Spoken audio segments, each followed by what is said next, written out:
Hi, my name is Sarah. I'm a tarot reader and I've got a general collective message. These messages are open, they are timeless. I urge you to please use your discernment when watching. There's some information in my description box if you just kind of want to have a bit of a scan over that. It is helpful information to just bear in mind whilst you're watching my readings. Okay, Happy New Year as well. I haven't posted any readings so far in 2026. So yeah, happy Gregorian New Year. So, bit of, I suppose, kind of background for this one. I do have quite a lot of message outside of the cards I've pulled in the spread.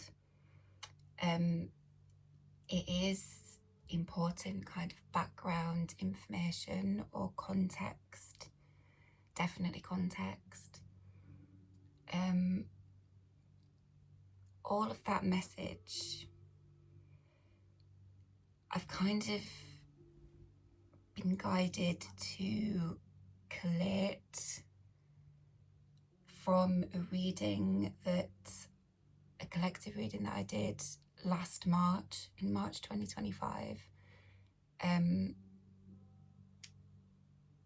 It was called Shogun Old Soul, and the theme of Japanese feudalism came up in that reading, which I understood at the time to be significant, and it was necessary to kind of sort of delve into it more, but I didn't at the time.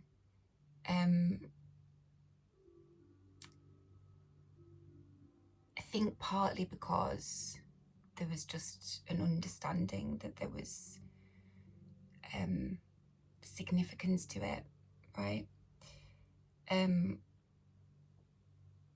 And there was hesitation as well on my part as a reader, because a fairly consistent theme throughout last year in numerous readings was this idea that there was too much kind of reference to past periods of time or in time.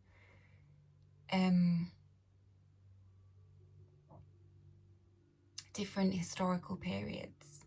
On a collective one, and I think it was also showing up for people more personally as just previous points in a person's life. So when Japanese feudalism came through, it was kind of at odds, you know, because it was this historical period of 150 years ago. So there was a kind of tension there for me. So I don't know, am I supposed to kind of be looking at this specific historical period? So that sort of had a bearing as well. But I have also had messages in dreams that have been connected to that theme. And towards the end of last year, it started to kind of show itself again. I was kind of being urged to look at it. So I have.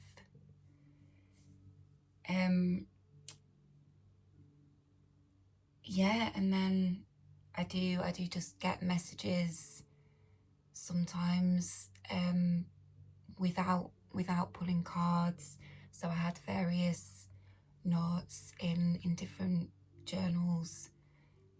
So I've pulled them all together, and it's created this kind of what seems to me like to be quite a lot. And I do not underestimate my ability to have one of these videos be like 4 fucking hours. So I've kind of, I'll get through it as best I can without longing it out too much.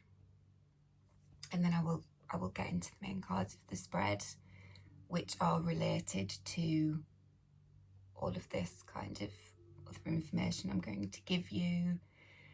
And as usual, a lot of this just kind of it comes through, or it starts to make sense to me, or it connects when I start talking through the cards. Right, okay.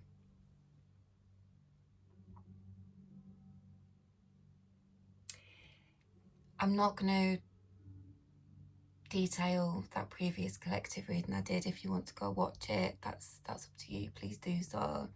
What I have found is that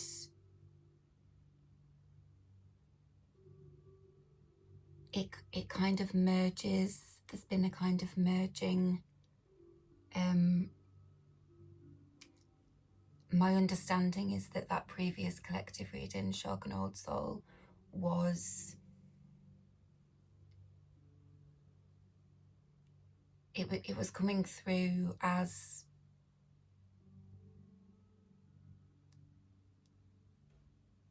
a man, right?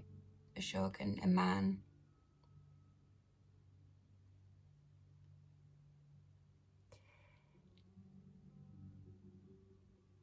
Okay, just gonna get into it. Okay, so there is a man and a woman. The gender is important. I wouldn't usually be super gender specific. We do all have masculine and feminine energies regardless of gender, but here there is definitely something about man, woman.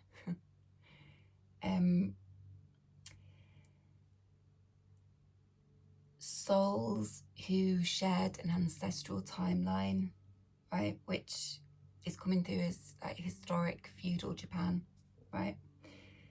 So man and woman, their souls shared an ancestral timeline.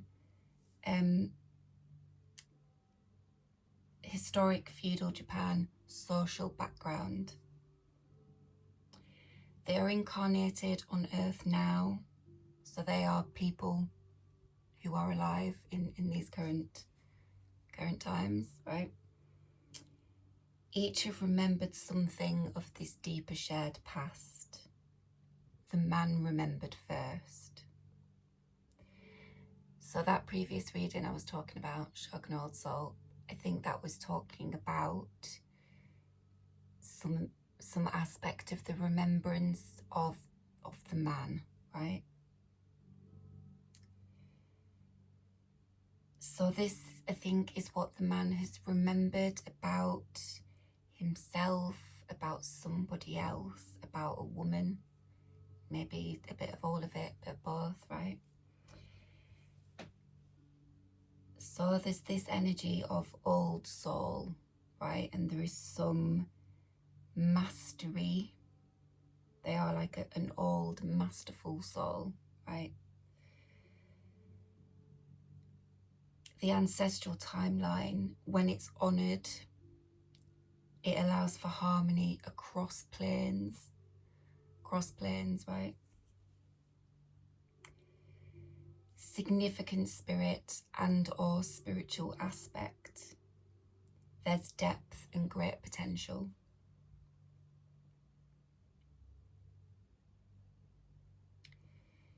They've had a previous glimpse of a deep past, right? And it was like a brief window, and it opened up, so to speak, and it provided them with the gift of insight.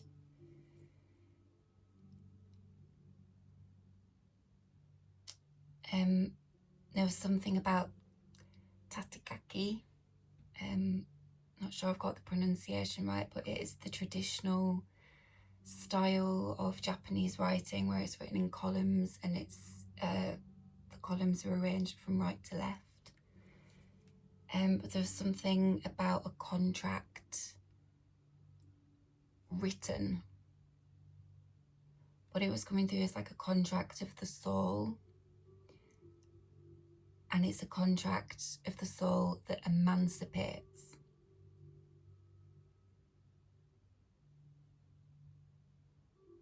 So it's a part of someone, or a part of someone's soul, a particular aspect has been set free. The memory set the soul free. Okay. So that's something of what the man has remembered. Okay. So the man and woman each has had their experiences in this lifetime, and these experiences have cleared the energy of consequence that came from the previous timeline, right? All that should stay in the past has stayed in the past.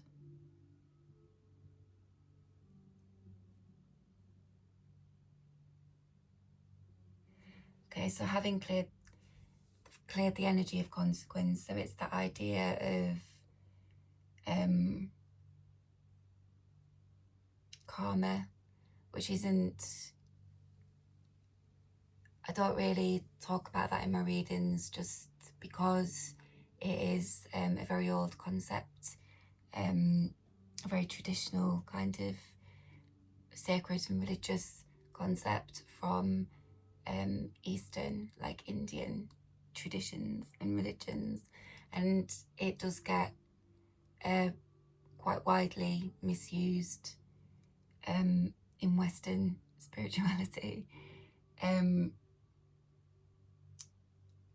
But that is, right, what that is talking about is how we could understand that. I am feeling to use the word karmic. But karma, it means action. That is the meaning of the word, right? On a more subtle level, it represents the actions of our past lives, right?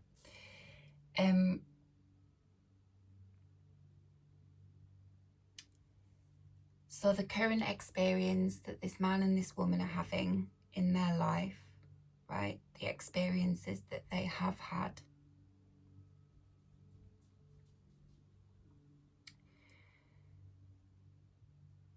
A lot of that has cleared the energy of the consequences of actions from this previous incarnation.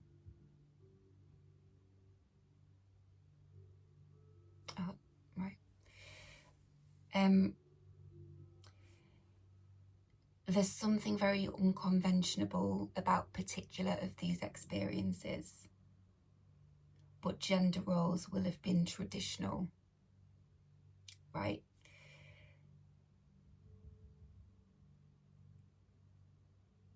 So current incarnation, there is something very unconventional about at least some particular experience that each of one of these has had. But within that unconventional experience, traditional gender roles were at play, right?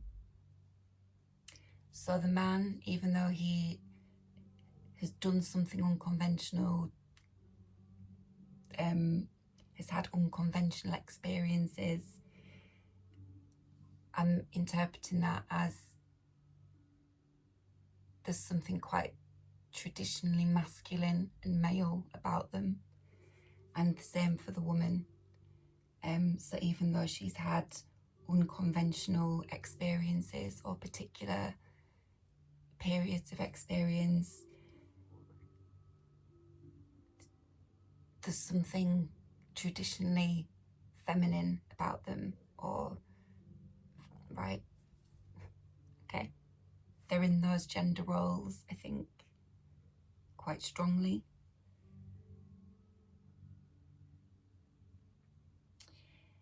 There was a heaviness to the man's energy that didn't seem to be there in the same way with the woman, right?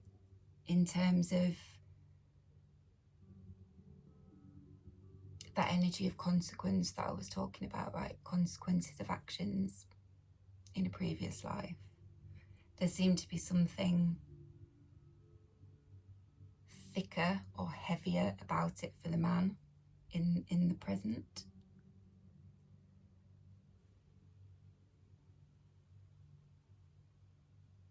But I think each have worked through quite a substantial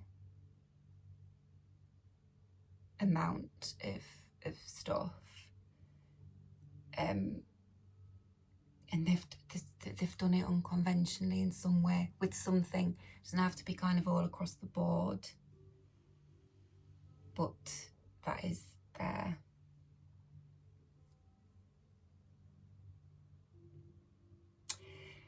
Because they have worked off all this energy of consequence, this truth has been able to come forward into the present, right? It was meant to come forward. All of this stuff's been cleared, so it has come forward. I've written the truth that has come forward into the present is embodied and lived by them, and or is beginning to be. I think it's at some kind of beginning point. It's the Ace of Cups here.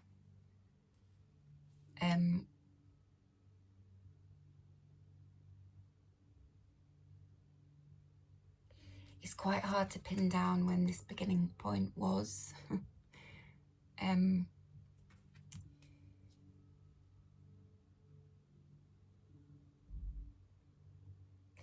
There's a characteristic solitude in each, right? Characteristic solitude in each of them.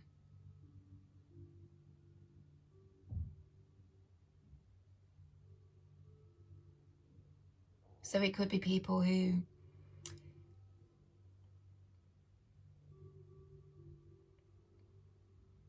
I don't know, maybe give themselves solitude, spend a lot of time on their own, do things on their own, right? Characteristic solitude. Their souls have known it along all timelines. They will know each other on this one. But I've emphasised no, right? It's like they will know each other on this timeline, in these current times, okay?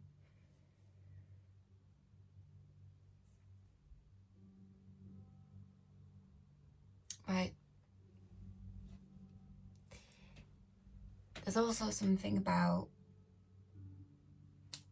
the gender roles.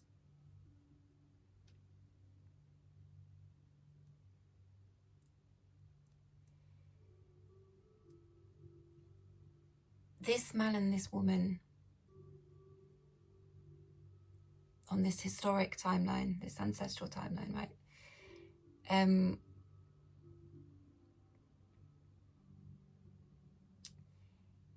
There was a connection. They knew each other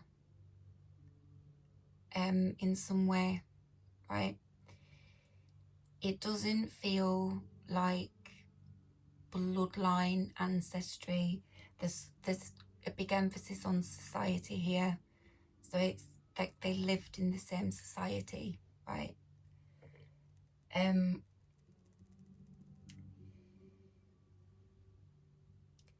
The woman was very skilled at doing something.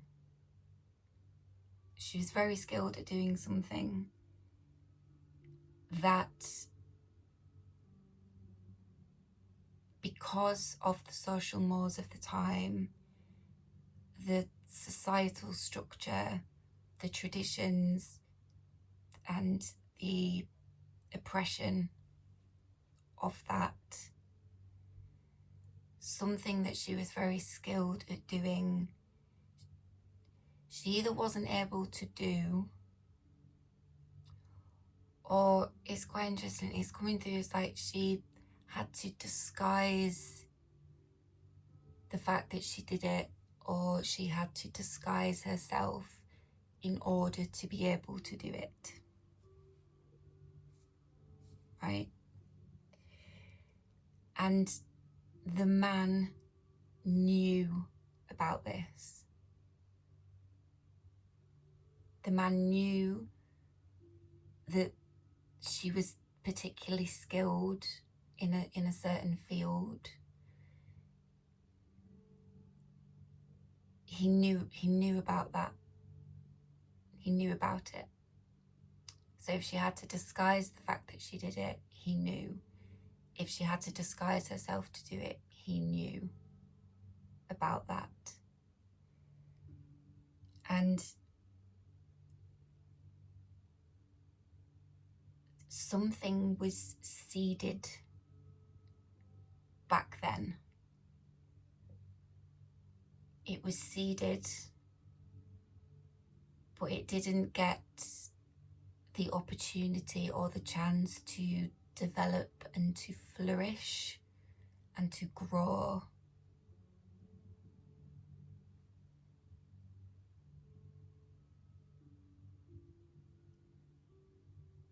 I think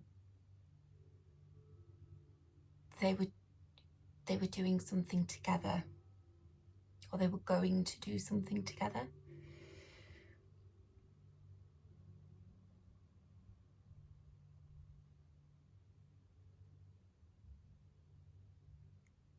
I don't know why. I haven't had it communicated to me, I don't think, why they didn't.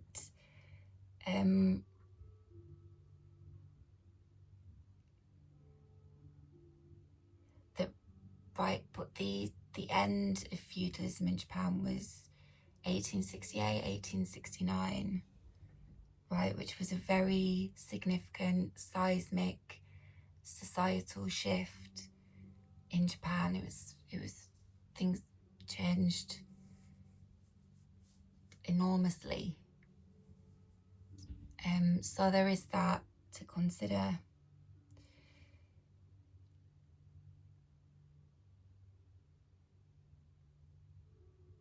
It might be that they attempted to do something outside of the given roles they had in society,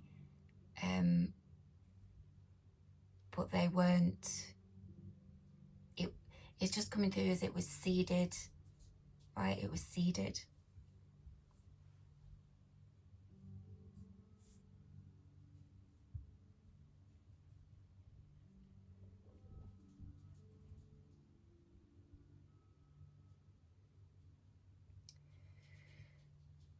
Okay.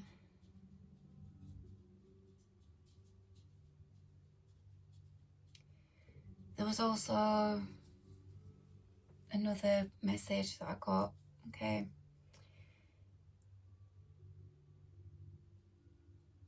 What needs to stay in the past will stay in the past. Something of the societal structure, the hierarchy, this doesn't come forward, it can't come forward.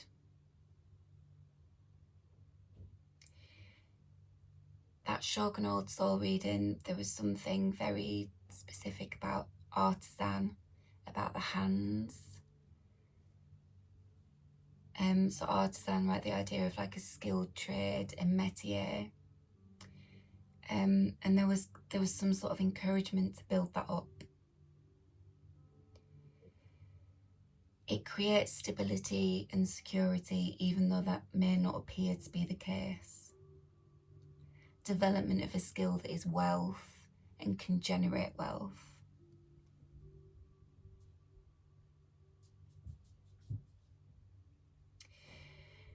There is much that we don't know about other time periods in history.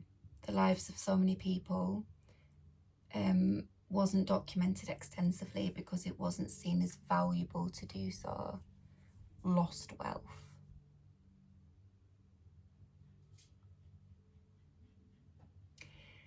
And then I came across a quote in a book that I'm reading. It's a fiction book, but it seemed fitting, so I'm going to mention it here. It is not a species of animal that dies out, but a whole species of feeling. And if you are wise, you will never pity the past for what it did not know, but pity yourself for what it did.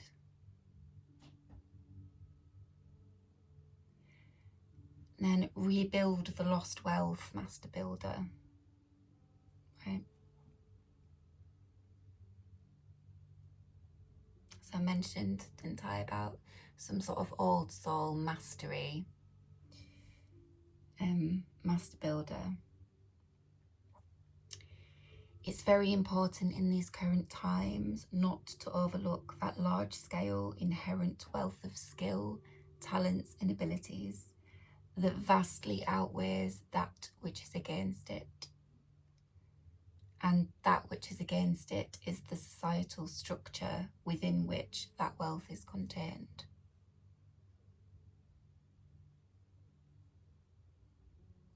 Although there can be societal parallels to previous periods in history, it can never be the same.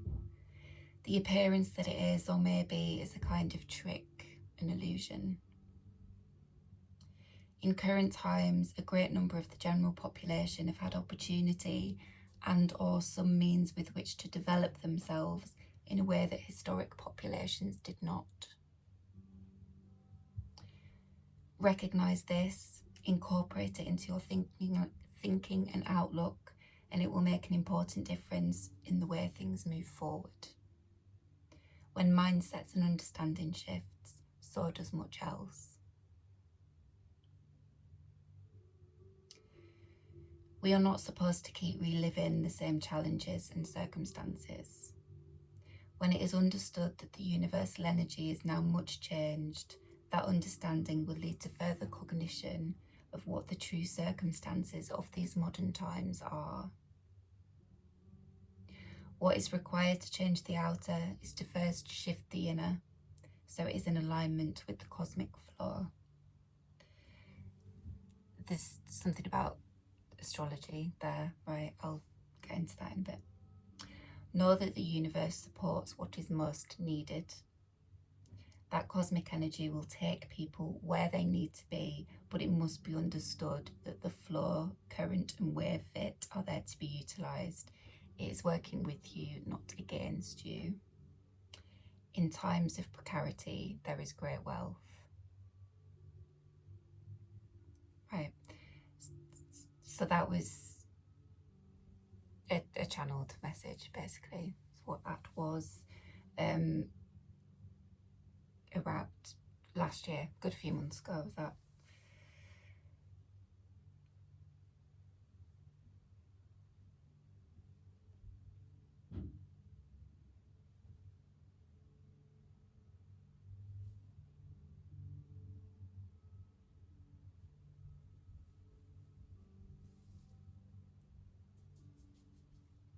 Okay.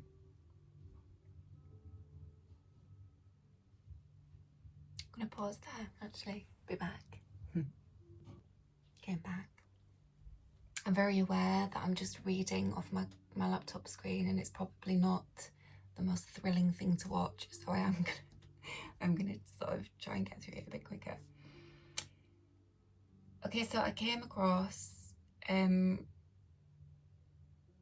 couple of weeks ago, thought I'll do a bit of research into Japanese feudalism further than I've already done.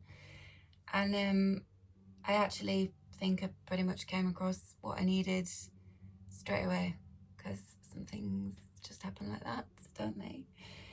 And I actually found it on LinkedIn, of all places. It's one of my least favourite digital domains. And it is by, he's a cross-cultural specialist and he's an author, and I think probably a lecturer as well, based at the University of Technology in Sydney.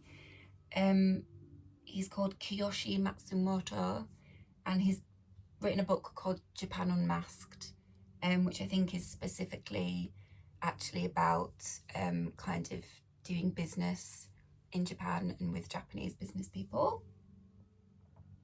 But he wrote an interesting article that I've kind of taken bits from and paraphrased a bit. But it is interesting and it's context, okay? Everything I'm saying has got importance to it or relevance to it. Right. So modern Japan still maintains a distinctly feudalistic character. From the 10th century onwards, a strict feudal system was developed and reached its apex during the Edo period whilst under the Tokugawa shogunate.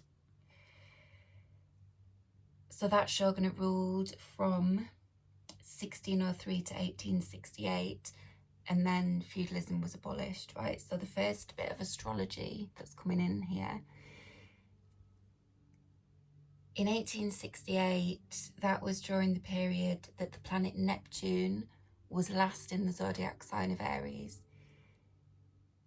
It is a long transit, right? It's kind of it's a slow moving planet, is Neptune. It stays in a sign for about 12 years. So to get through the whole zodiac of 12 signs, right, it's a long cycle. Neptune has just re-entered Aries on the 26th of January this year, okay? So the end of Japanese feudalism, the last time Neptune was in Aries, okay? And Neptune has just re-entered Aries now. So it was authoritarian rule, and he writes that there was a semblance of harmony and conformity that existed, but it masked a country that had a lot of internal conflict and tension. There was a complex system of duties and obligations, and there was a kind of a pervasive wariness that just came from this conformity to an oppressive societal structure, right? And everybody sort of had a responsibility to ensure that other people fitted within and maintained this societal order, right? So over a long period of time, this wariness became a general aversion to openness and dictated that people lived their true selves hidden behind a mask of conformity.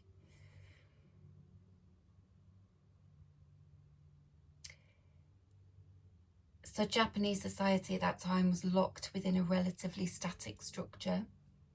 Hereditary nobles, samurai merchants, wives and concubines, as well as serfs, all had a laid out role to play. Each was greatly discouraged from moving away from those roles, and punishment was harsh and swift if people tried. So you remember me saying as well that this man and woman, something was seeded but didn't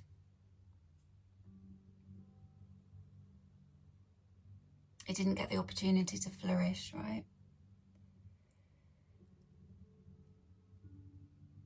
And then there's a quote from a Japanese educator called Yukichi Fukazawa, who wrote a book called Outline of Civilization in 1873.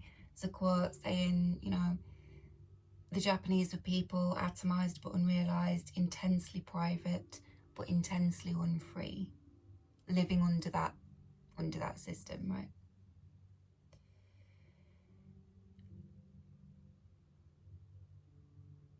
So feudal Japan was opened forcibly by US warships, right? And that started, I think, one of the world's most successful, in certain respects, adoption of like Western technology, basically, right? So the technology, industrialisation and modernisation were instituted from the top down. They weren't grassroots movements.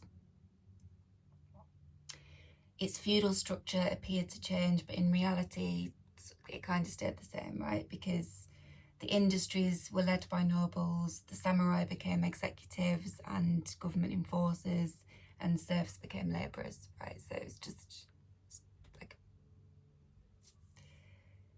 change the labels, right? Changing the labels. Education did become universal, but the concepts of equal rights, self-determination, self-improvement and creativity, they were little changed from feudal times. I've underlined that concepts of equal rights, self-determination, self-improvement and creativity, that's important, right?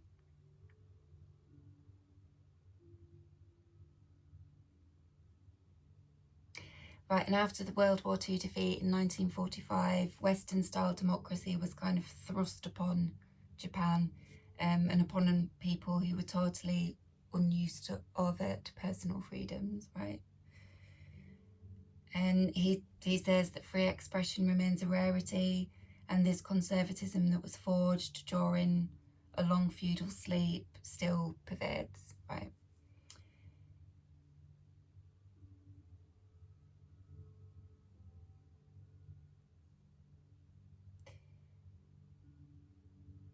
He also proposes, he says that Japan never really wanted to come out of isolation from its Edo period.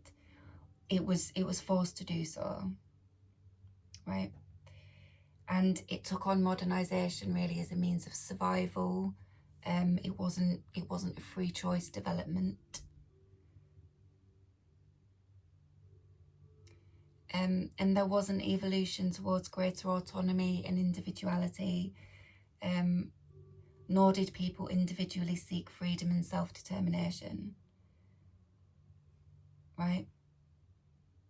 It remained quite static, even though formally feudalism was abolished, the structure did remain in place. And certainly in terms of, I think, people's psychology and conditioning around it, right? Maybe we could understand it through that particular framework.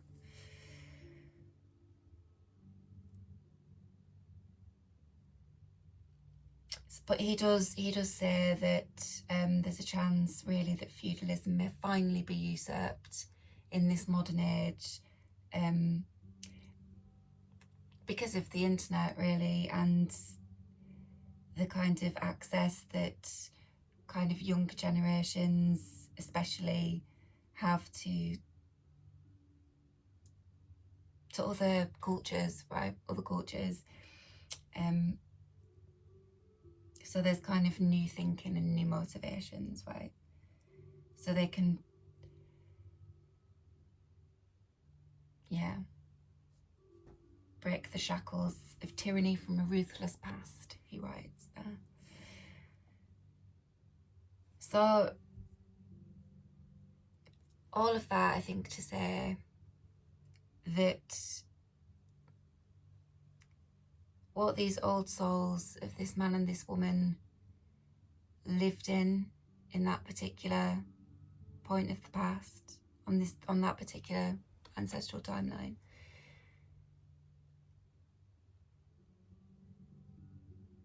incarnated in this modern world.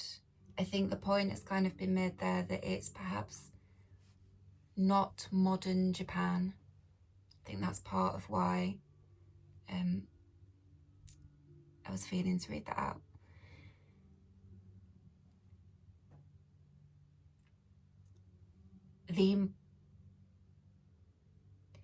A lot of the restrictions and the oppressive aspects of structures, and certainly with regard to gender roles, a lot has changed, a lot is different now. And I think especially more so in a different culture, right? So I think these souls are having their current experience in what is likely to be of a distinctly different culture than both historic and modern Japan, right?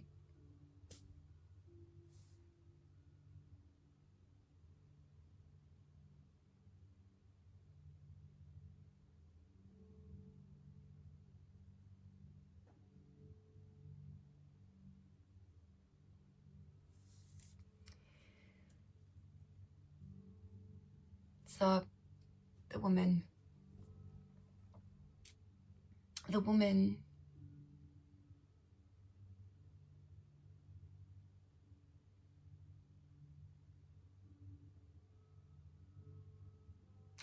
an inner strength had been underestimated. It has been realised through the facing of deep fears, descending into a prolonged yet intermittent darkness and cutting through to what is essential. That came up in a reading before Christmas, the idea of cutting through. That choice, once made, had all else fall away. Decisions shape lives, and this was a seminal formation.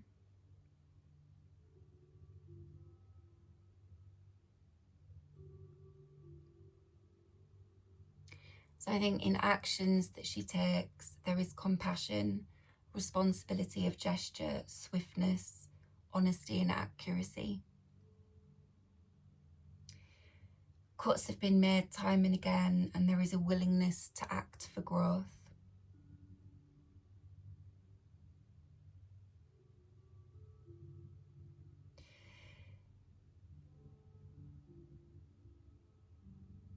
I think something about this woman in current incarnation, so I already mentioned that characteristic solitude. I think there is also, there is something that is visible about the man, or it's coming through, it's kind of being communicated as some kind of visibility that isn't there with the woman, right?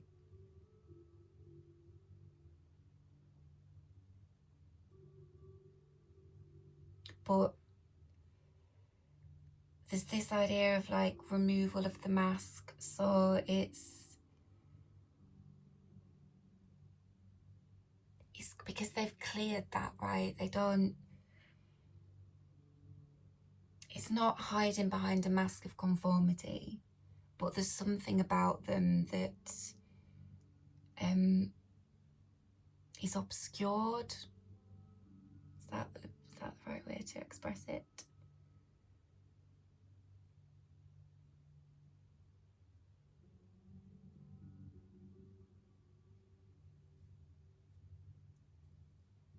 But this symbolic removing of a mask is, it's coming through as like the return of a memory, of the remembrance, right? So it's like this is kind of a point where the woman has had some kind of remembrance.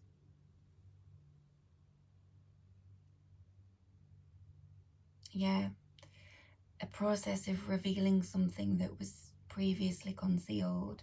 I've got temperance out here, which can talk about process, right?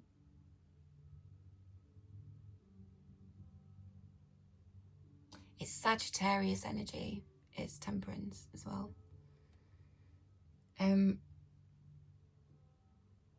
Yeah, it's this idea of like unforgetting, unconcealing, unhiddenness, bringing, right, so brought to light.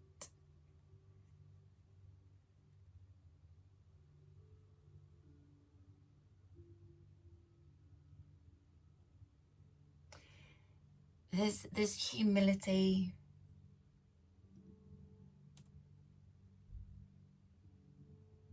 There's something about precision, like in movements, posture as well, right? I think there's an idea of of grace in some way, or it's highlighting and accentuating that idea of skill and precision, right? So it might very much be in their being, right? It might be very, yeah, I've written expressive. It can be subtle though. Trained subtlety.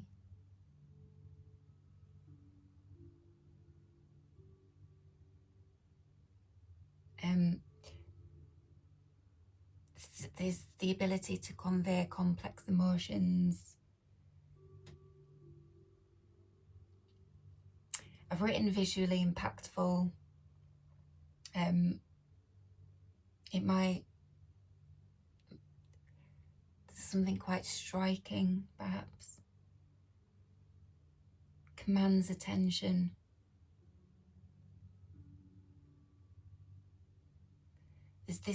There's honesty as well, right? Remember me saying about truth.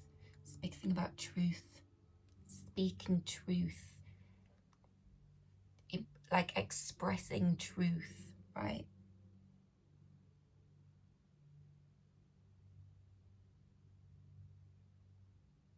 Expressing a truth subtly.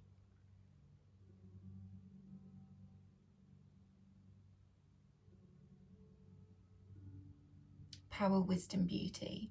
Also got like the feminine qualities, typically feminine qualities of like mystique and allure. Well, capable of deep friendships and intimate partnerships. These are priorities, but boundaries are important. But there is, man, like there is caution and apprehension and wariness, for sure. For sure. But I got it communicated to me that it's not misplaced wariness. It's not misplaced wariness.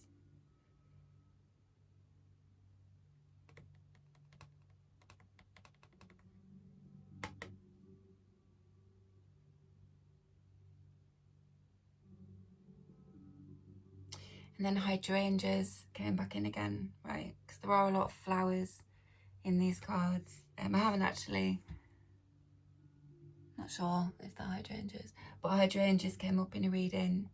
In a reading called Rare Devotion, right? It's been referenced here as well. And it's interesting because hydrangeas, two samurais were apprehensive, apparently, of hydrangeas because hydrangeas, they change their colour, they change hues, they do that quite a lot, and yeah, samurai were cautious of the ajisai blossoms, apparently. And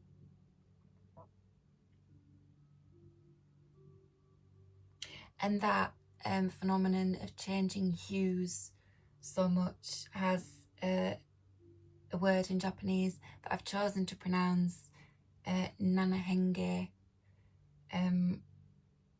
because I couldn't find anything online that told me the pronunciation, so I've just gone off what I thought it might be. But it translates as 7 transformations, right? It's this extraordinary ability to transform multiple times over time, right? Which is something I think the woman has done, or it's being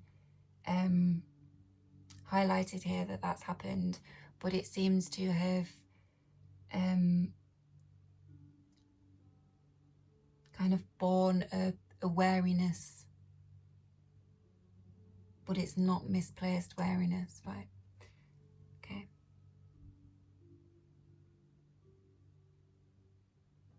I think there is a need for them to be cautious or have caution in a particular, I mean, maybe just generally, right? Or in a specific thing. the wariness isn't misplaced, and the apprehension, I think, is understandable, I want to say.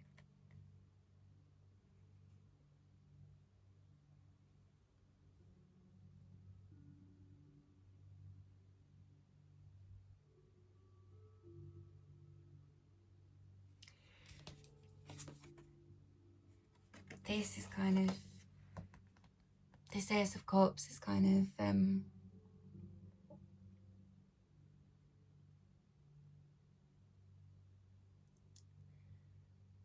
yeah, I got a visual when I was putting all this together, and it was a visual of, that reminded me of this card, and then this card came out when I pulled them the other day, right? But it was of a hydrangea, just a single hydrangea going into a vase. And it was as I was starting to sort of understand this message. And hydrangeas, they symbolise like heartfelt emotion, understanding, and they can symbolise apology as well. They also symbolise unity and togetherness, gratitude and understanding for someone else. Right. So you would give hydrangeas to somebody to show that you are grateful for them, or that you understand them, right? So I got a visual, so it's got something to do with this as well, right?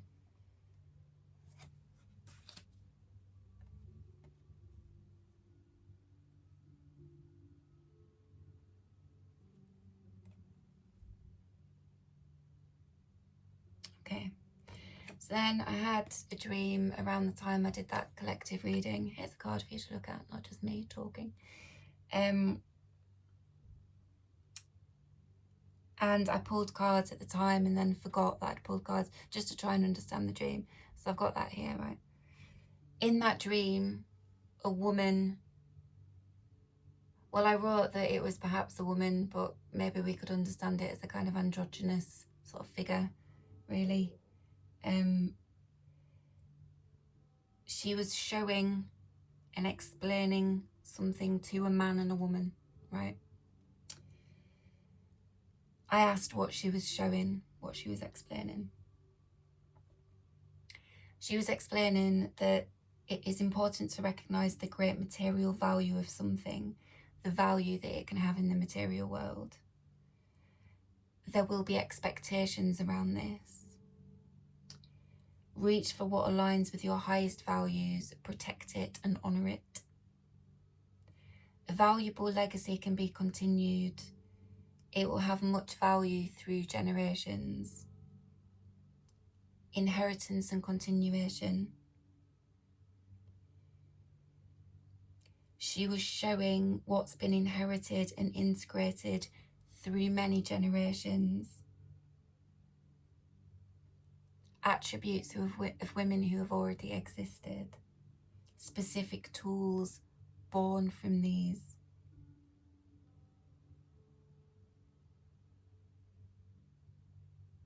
So the wariness born from transformations could be like different lifetimes, different generations, right? So the wariness could be a tool, caution would be a tool as well, right? So it kind of serves a purpose. It's maybe quite discerning wariness. Or it's a mode of discernment, right?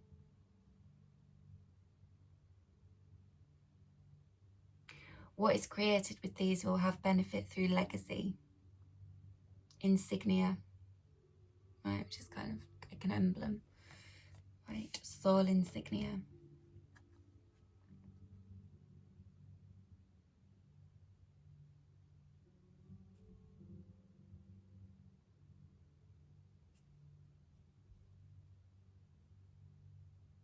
So the thing of great material value is interesting. I think it's talking about a person or people or something that somebody is doing, right? Which would kind of make sense. But it's something new and something that's got kind of freshness to it, right? It's this idea of like creator and the creation of newness, new possibilities, new things. But in terms of people, there's an idea of like the wisdom on the fringes, right? So people who are on the fringe, like, right, they're not as visible in some way.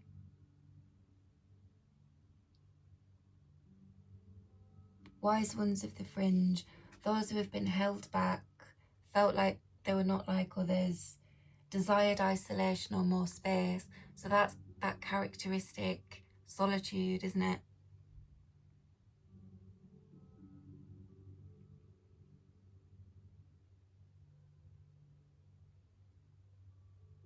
I don't know if this is the woman has value, or something that they do has this kind of value that can have a legacy in the material world, and that's had to be explained to both a man and a woman, or to both men and women, right?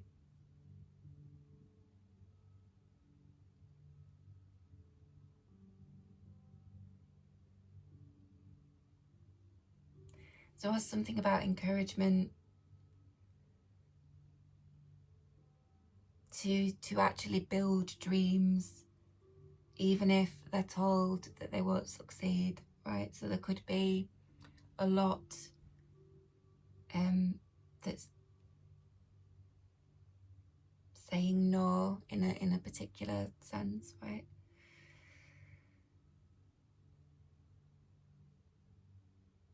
Yeah, this right modulation, this idea of like modulation and movement of energy in the creative seat, which is in our pelvis, right?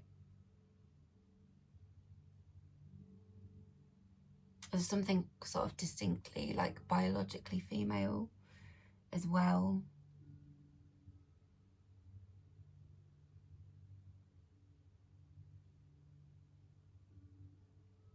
Yeah, it's talking about kind of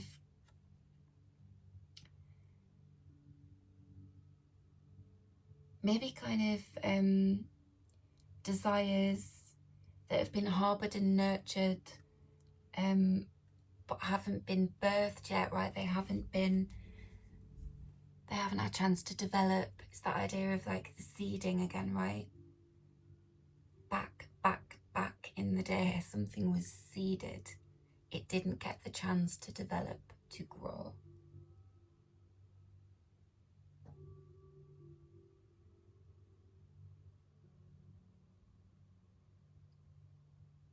Pure sensual knowledge and energy. Woman and women. It is, right? So, yeah. Things that were, I suppose, like women have more opportunity, they have more freedom, right? There is more equality now. But at the same time, right, the wariness, the caution, there's a lot also that is kind of unsafe and unequal, and all of those things for women, right, in the present. But I do feel it's kind of, it's making that point, right? Everything I'm saying is in some way making that point, isn't it? That there are important differences now, that means people do have opportunity and they do have chance to do things in a way that kind of people in the past didn't.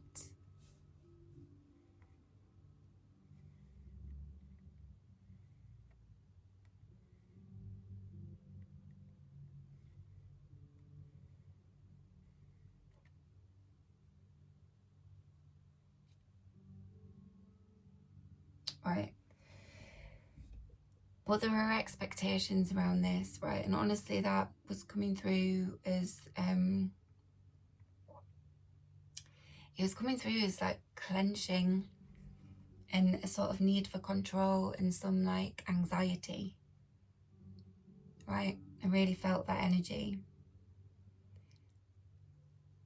So it's like somebody feels anxious, right? And it's like almost like a clenched energy.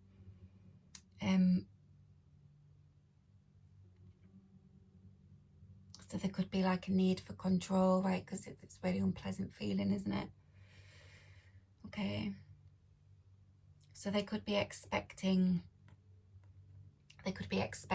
to have certain experiences, and it's kind of, you know, there's an expectation of anxiety, there's an expectation of being tied up, there's an expectation that something will be controlled.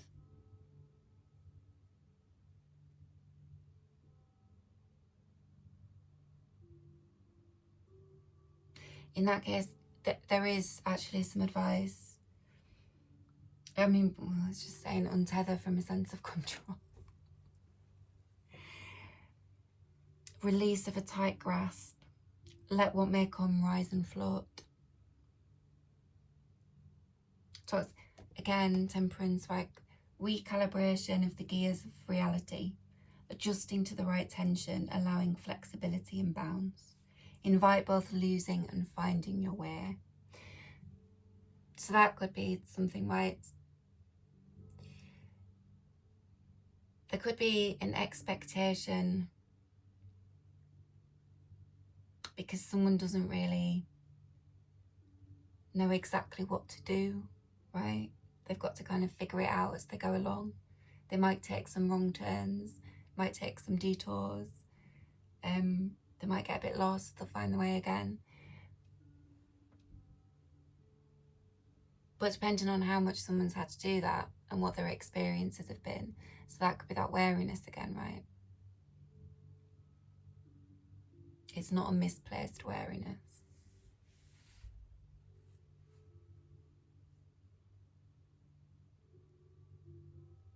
So I think there's a couple of things, right?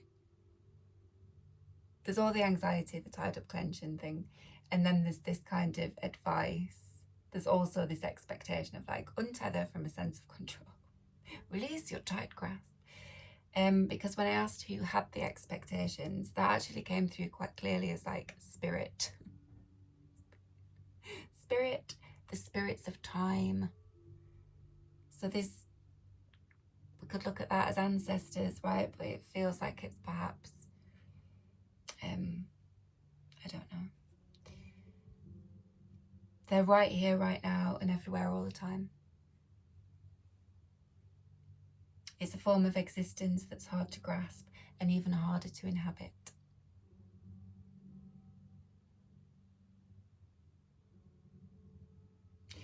Yeah, humans often want to jump ahead of the present moment to plan, control, and understand the future. Yeah, but linearity is a vehicle that narrows and confines.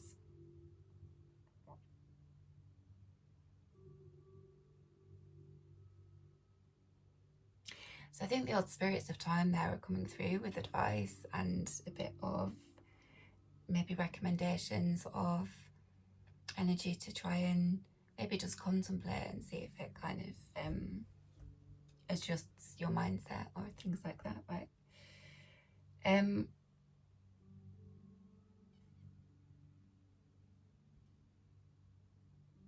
Hunger for control, productivity and outcomes prevents and even destroys possibility for spontaneity, true opportunity and magic.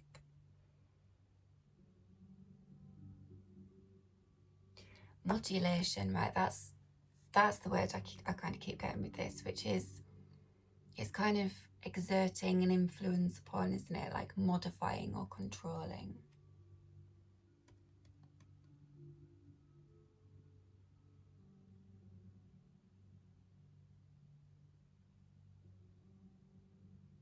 So I don't know, because in this dream, the figure was explaining something to both a man and a woman.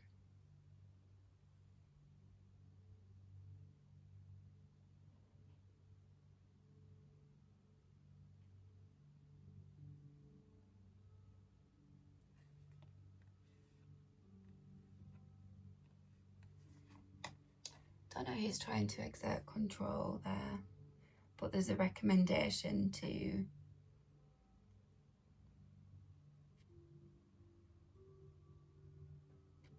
perhaps not, well, to just ease up on that.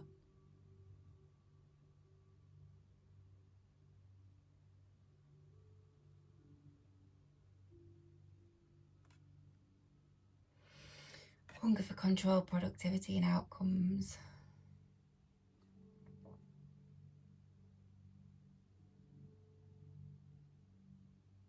It feels like it's talking about something a bit different. With how I've been talking about the woman's energy, it kind of sounds like that is speaking to something different.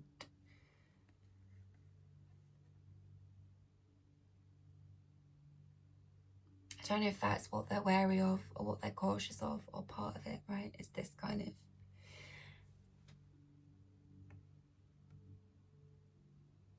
societies, historic and otherwise, that have this kind of restriction and oppression, wariness, right? Reluctance to keep repeating the same experiences. You have women who've lived in societies all through time, and unfortunately there is often inequality. There can be a lot of oppression for everyone. Talking about a woman at the moment though, where they, right, so there might just be this a very kind of varying experience of that through generations, through different parts of the world, different cultures, different communities. So there would be an understandable wariness, perhaps over any sort of, especially like really overt kind of control over people, right? Wary of that shit.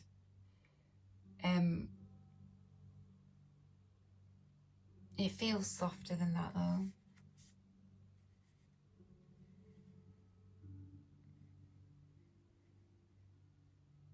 But I suppose it would explain, even if there is some sort of more benign soft control that somebody is exerting over a situation or a dynamic that's not intended in a harmful way. I think maybe what's being demonstrated in some way is that there could be wariness of that, and it's actually a much deeper thing, right? It's kind of an inherited tool of caution, right? But obviously it can kind of tip into anxiety or apprehension that's maybe not necessary in situations. Hour and 9 minutes. Doesn't matter. I'm so long. Released from the bonds of addictive patterns, right? So I think that's past stuff. It can't come forward. It can't come forward, and it might be something being tempered or kind of slowed down, or just been in a certain position for quite a while. What am I talking about now?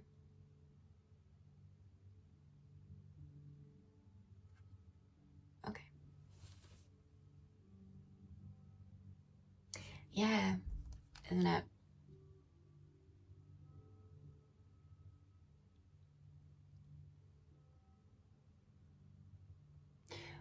When some sort of deeply historic ancestral patterns, situations, circumstances have been broken and they've freed themselves from it, right? There's going to be a reluctance to be faced with that again. It can't come forward. So if there is, it could be a bit problematic in some way then, if even with good intentions, somebody is trying to do that, it's like energetically it will it's like it'll kind of keep it at a point rather than maybe creating the movement that is perhaps, or the outcome that somebody wants, right? It's very energetic, is this?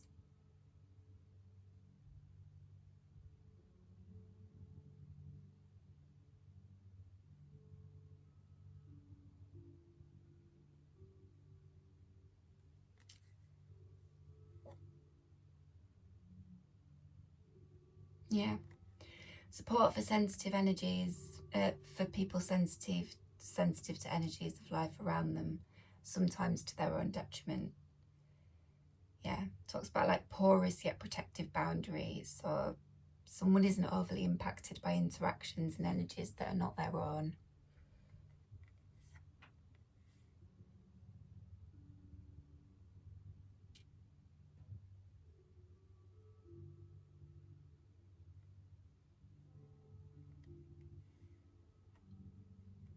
Yeah, it talks about we're also connected to one another on this planet, that we can attune to each other's states of being.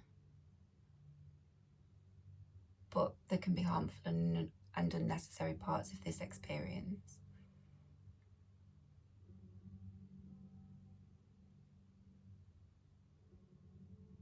Yeah, carrying around like energy that doesn't belong to us, right?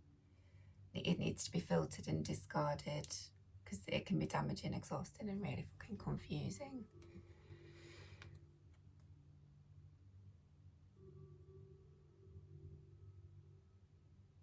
I think I've kind of lost the thread of what I was talking about, but it doesn't matter. It means I should pause again. Yes, I should.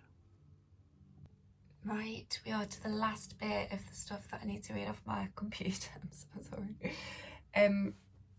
Okay, so I asked as well in relation to that dream, why did the man and woman need to be shown? Okay, why did they need to be shown? God, remember that beginnings come in many forms, and the origin of a given thing can be older than you know. The end is present in the beginning present in the end. I think there's a need to understand that there is a potent generative energy that is very good for building, and this is in relation to the woman, right? I feel, yeah, the woman.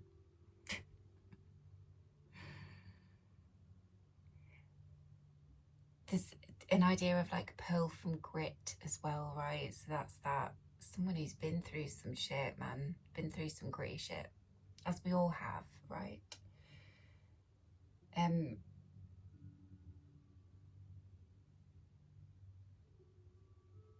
Pay attention to what agitates you. It's a sign of a growth edge to come, or growth to come. Okay. There can be an expression of a dualistic nature in the woman, much like there can be in the man. There's sovereignty, personal power, autonomy, there's freedom, and they're quite resolute. There's also like an idea of embodiment of grace and courage. There's a predominant and characteristic independence. It's unconditional. There's also permanence, reliability, steadfastness, loyalty, commitment, presence, deep trust, and stillness. This is also unconditional. I think if you've got the loyalty, you've got, right, a trust. And there's this idea of like anchoring. I've written staying power, fucking solid as well, right? And that because that's this generational thing. It's inherited, right? It's an inherited attribute. They're fucking solid. They're reliable. They're steadfast. They're loyal. They're committed. They're present. There's a deep trust and stillness. It's all these inherited characteristics of women being explained to a woman and a man, right? these souls incarnated now that have this history in feudal Japan. If you want to take it as an analogy, go for it. Like, take it how it resonates for you, I guess.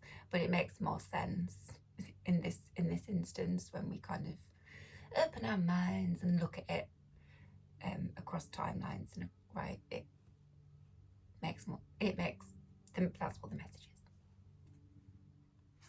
is. Okay. So yeah, so I think something about the woman is kind of not seen, or not, it's not seen in some way.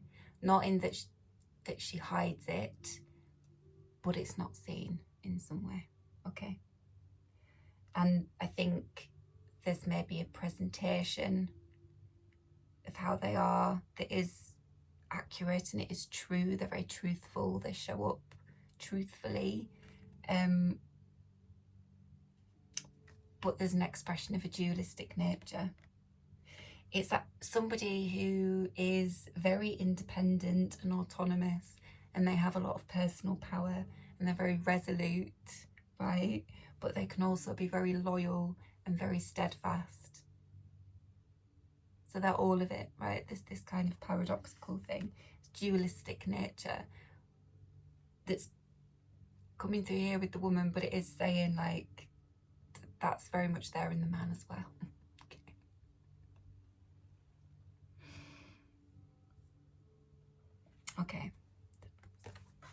Okay, so into these main cards of the spread now. So you got a bit more visual other than my face to look at. First me gob. Right, so we got the 8 of coins. Okay, so in my meditation, so coins is earth. It's a card typically associated with work, is this, honestly. Got both of the coins cards that are most often representative of work. But it's interesting about what kind of work this is, I think. In my meditation, this was just coming through as like things moving into place, like things lining up is how it was communicated. Things are lining up and coming into position in the realm of earth, right? So in a very material, tangible way, things are lining up. They're coming into position. Surfacing as well. It's like the plates are kind of coming up out of the water. But I also wrote resurface. But that didn't feel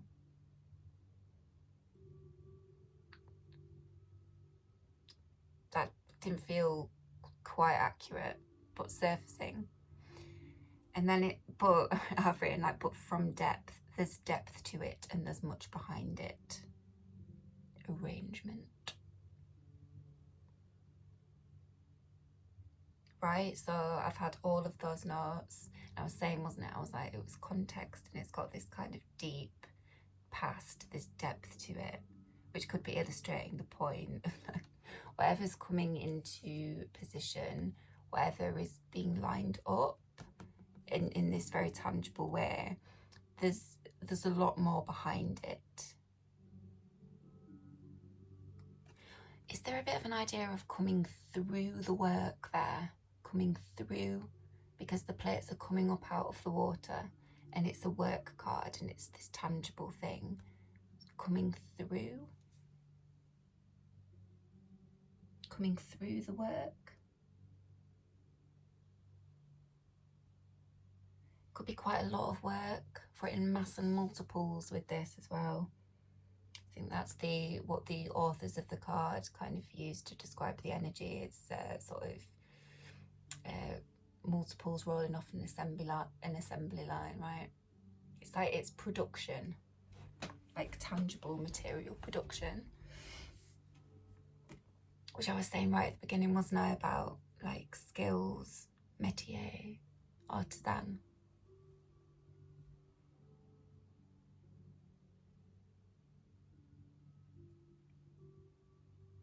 But it came out with sensuality, which is interesting, right? Sensuality. And in my meditation for this, I got the feeling of material manifestations, how they make one feel. Relationship and interaction of self with others, with the material world. So through the work, is that interaction through the work.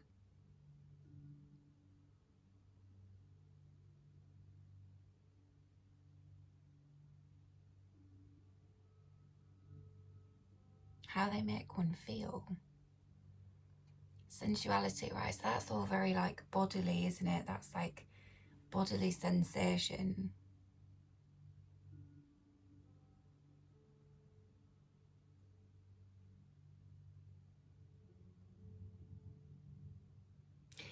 But right, expression as well. Expression of body, expressive movements, touch and dexterity. So it's this skill, isn't it? Is it a way of saying that somebody's good at making something? Someone makes something. And there's dexterity and expression. But it's sensuality, so it is. Is it describing the woman? Because I was talking about, wasn't I? I said something about posture. There was like a kind of a bit of a speaking to a kind of physicality in some way. Posture is very like your body, isn't it?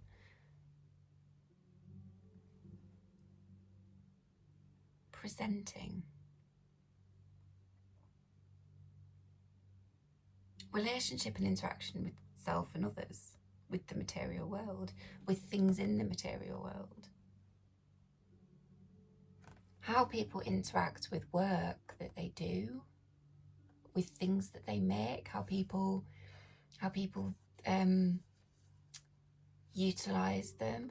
Or it's that, isn't it? The utilization of gifts, like there's something that can be utilized. That's what they were having explained to them. It's important that you see the material value something can have in the world.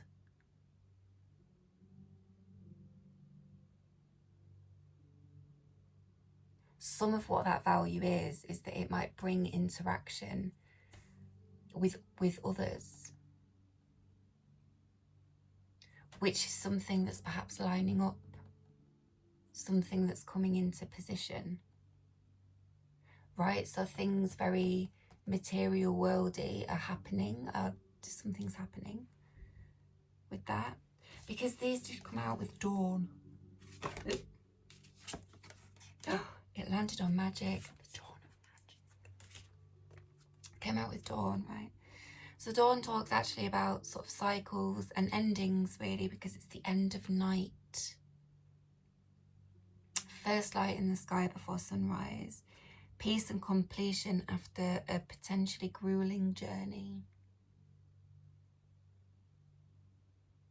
A challenging night has passed, I've written.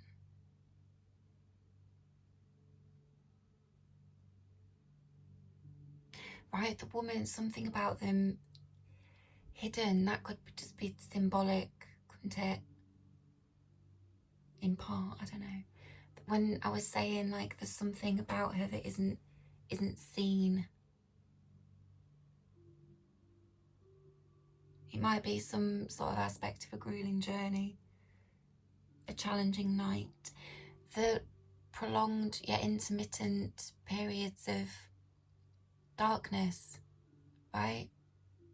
The facing of the fears and the kind of cutting things. So all that like karmic clearance, peace and completion after a grueling journey.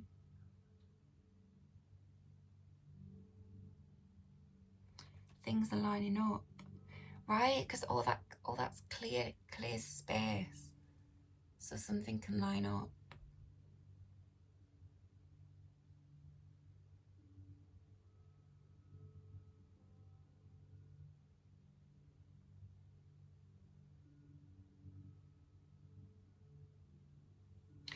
That I was talking about with solitude as well. Relationship and interaction of self with others. So there could be like a period of solitude.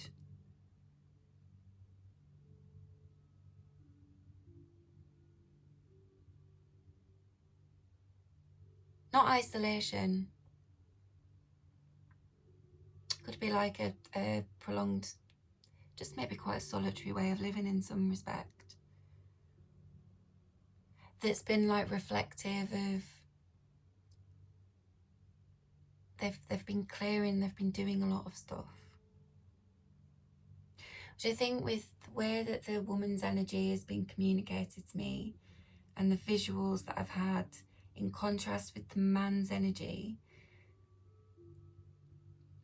I've said in I at the beginning, there's something more visible about the man. It's like the woman's been in this different energy, this different space, energetically. But that will, there'll be some indication of that in their life, right? Might show up as solitude. Okay, but end of night, first light in the sky before sunrise.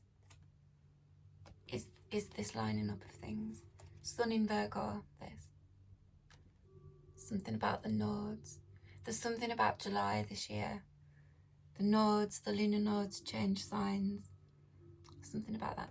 Sun in Virgo, and sorry, the south node is in Virgo. I'm not going to go into all that now, but it is another astrological movement. The lunar nodes change signs every 18 months. So they change signs in July. And they move into North Node Aquarius, which is a very collective, humanitarian, innovative, unconventional archetype. And the South Node is Leo, which is like fire. Leo the lion, right? There's something, it's very lovable, very kind of creative, quite showy, right? Something about that. Okay, that might be the lining up, right? Planetary and cosmic alignments. It comes through the work, comes through the work, comes through what's made. Might feel it in your body.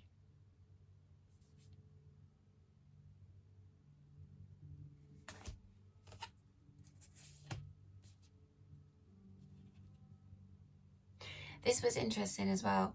I did get the remembrance, right? It's not likely that people have had a really vivid visual recollection of a house they lived in feudal Japan. I don't think, I mean, maybe. I think it's more likely some kind of understanding. It's like a recognition. There's definitely like some kind of recognition that, or how was it phrased?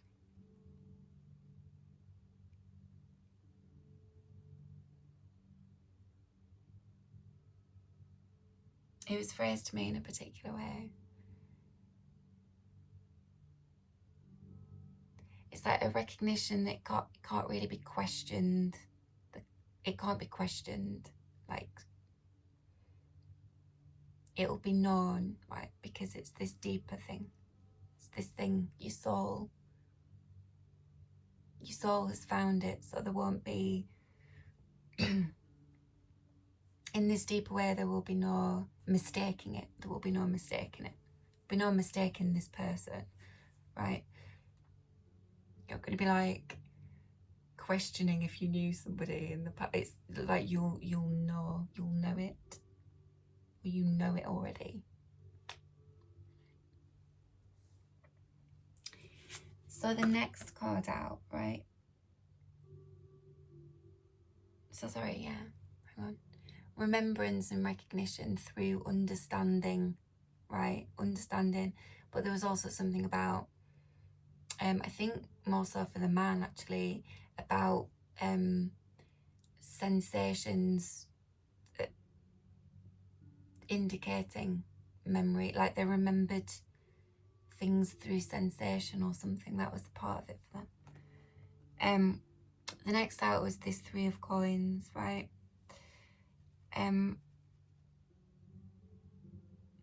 This just looks like a crystal ball to me.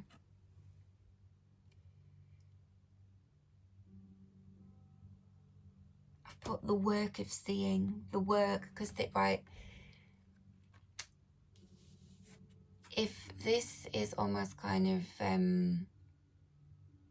a kind of repetitive work, right? Sort of repetitive work.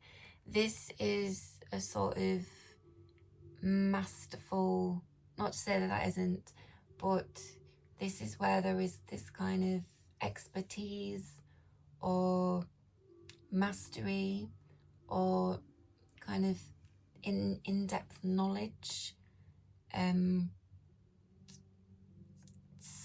like a special kind of skill is here with the 3 of coins, right?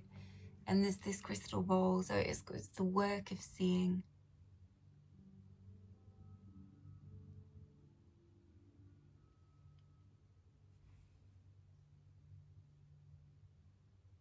Yeah, okay. Yeah. This next bit came through in that Shogun Old Soul reading. I think this is pertinent to both the man and the woman. I think they both see. I think they're both seers, but it probably shows up in different ways, right? It's also seeing something in each other. Seeing something. The recognition. Seeing something. Seeing something. I've written, true sight has become prismatic and is able to see in many directions. Vision beyond obvious details and into the hidden realms where information is available for those with the discernment to perceive it. They possess, truly, an abundant capacity to see. There's real mastery here with this.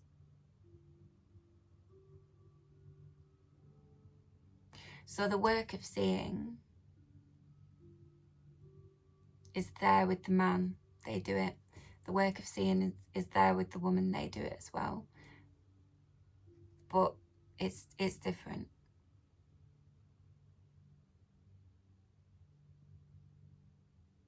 Is it also saying that the man saw, as in remembered something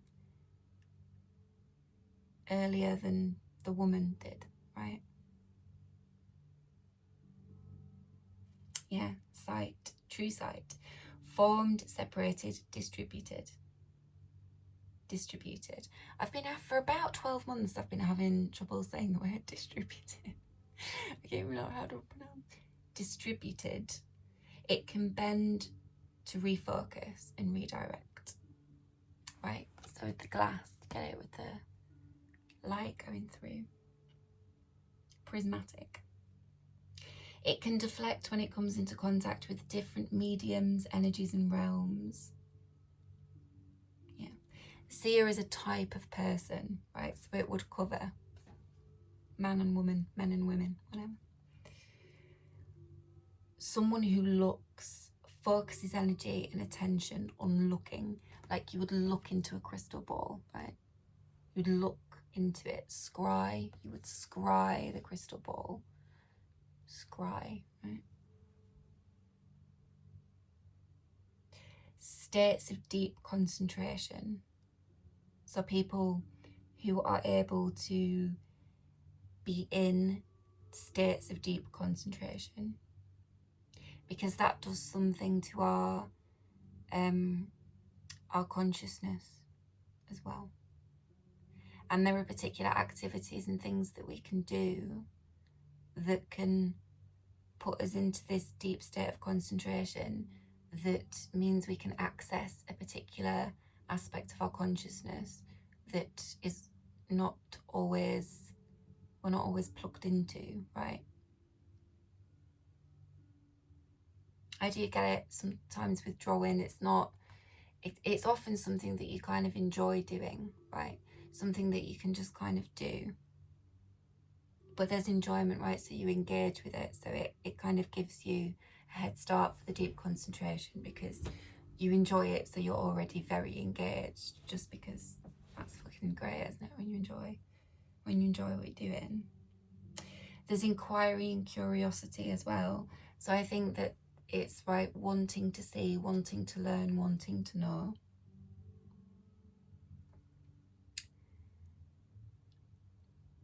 But there's something there as well, isn't there, about mindful, about trying to exert control over outcomes and things like that, right?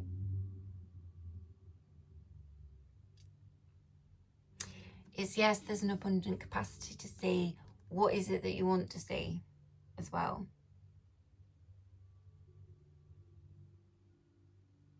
And why do you want to see it? Yeah, okay. Please refer to previous chapters in this video. I will do timestamp chapter things to try and make this easier to navigate. Okay, right. The seer's sight is expanded and they are able to view dimensions prismatically. Boom. They can deflect their sight and see across a spectrum. Right. Because of the crystal ball things, this could have a very kind of mystical, metaphysical, psychic. You do have the magic card, magical thing to it, but you could also apply that in different ways as well, for sure. Because I think, yeah, that's what's two seers, but they do it in very different ways. Okay.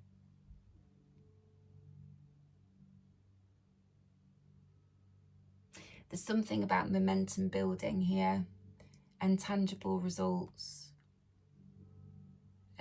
that come from repeated skill, right? The repetition of skill, the repeated use of a skill. I suppose that's a bit of like things coming into position is a kind of momentum there, right?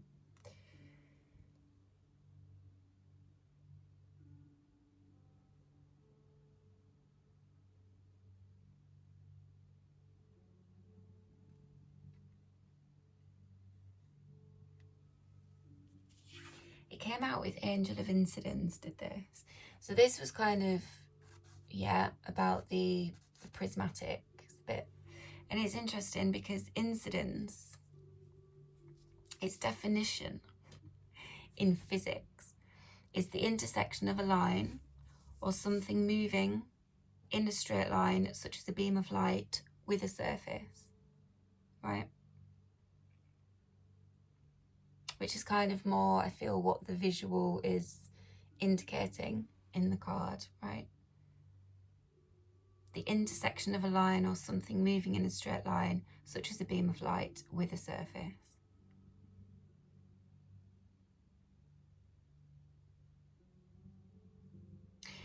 But it's interesting as well, because of what the author writes with the card, she's talking about, she's given the example of eclipses, right? And how eclipses, you know, the moon and the sun eclipsing, there's like a kind of something isn't visible, something eclipses something else. One celestial body will eclipse something else, making it temporarily unable. We are temporarily unable to see it, right? So that she's given an idea about what the energy of the card is here. So I think all this, their sight has become prismatic. They're able to see. They're going to be able to see something that has been blocked before. Are both of them? Because I'm saying something is kind of less visible about the woman. So is the man going to be able to see something about the woman, and then the woman's looking prismatically? There's a lot of looking. Is there a lot of inquiry and curiosity? Is that kind of what this is, inquiry and curiosity. And there's this ability to see, this quite sort of skillful ability to see, right? But there's something here, there is something about blockages.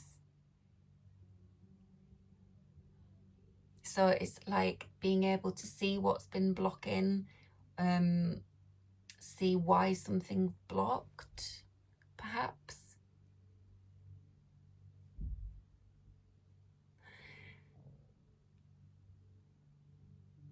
Maybe. Now I'm talking about, I don't know if it is that. I don't know if it is blocked.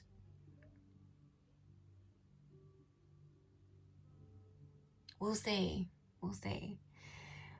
There is a lunar eclipse on March the 3rd.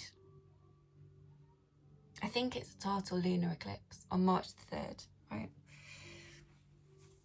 And it's in Virgo. It's in the zodiac sign of Virgo.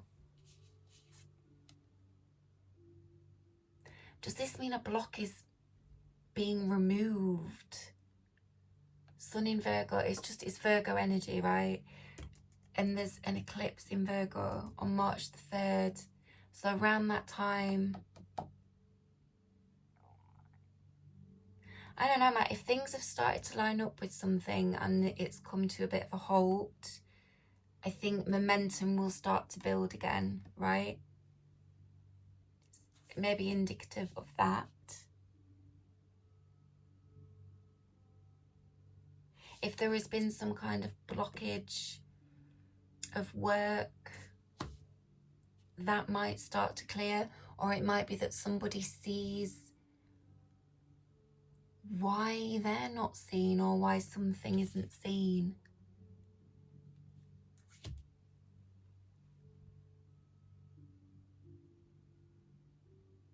Eclipses typically, like astrologically, can be sort of times of revelation or sort of obscuration. That's not a fucking word, is it? But they can obscure and reveal. It's very much that kind of vibe. It's also quite intense energy. I think something's going to be seen around that time. March the 3rd, right? Something's going to be seen around that time. I've also written intersection of timelines. So with what I've been discussing, it might be that there is some very direct intersection of this previous ancestral timeline and this present one.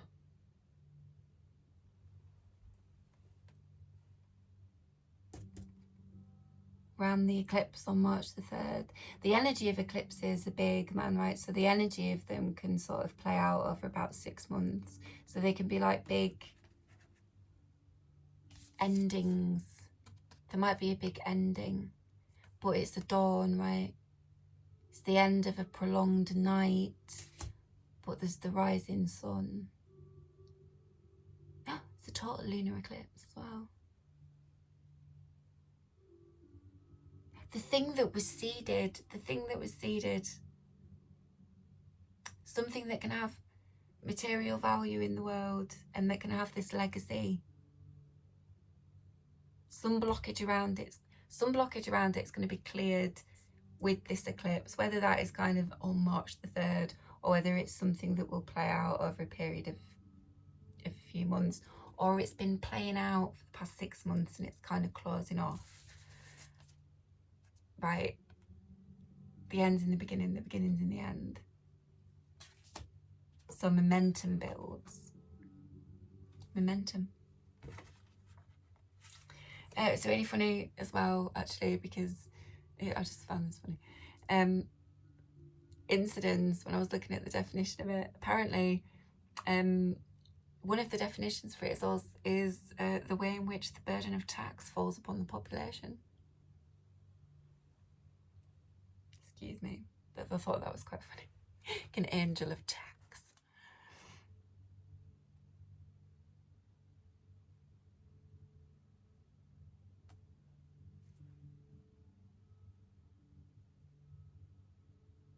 Okay, blockage cleared. Something's getting momentum anyway. So everything's gaining momentum.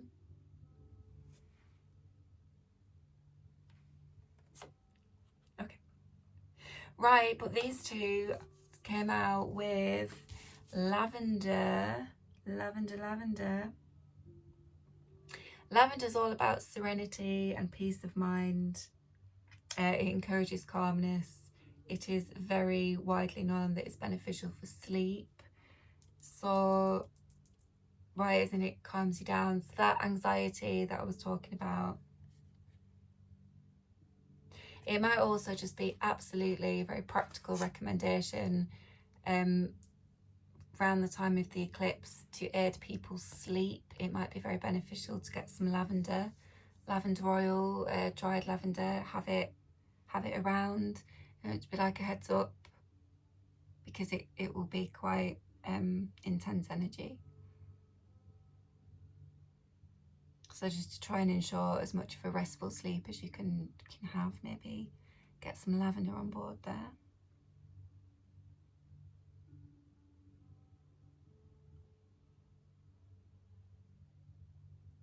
It's also like a filter. It's a bit of a filter. Hang on.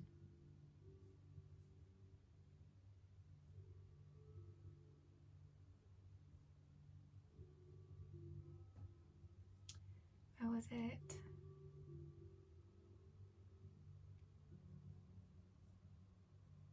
I don't know where it's gone. I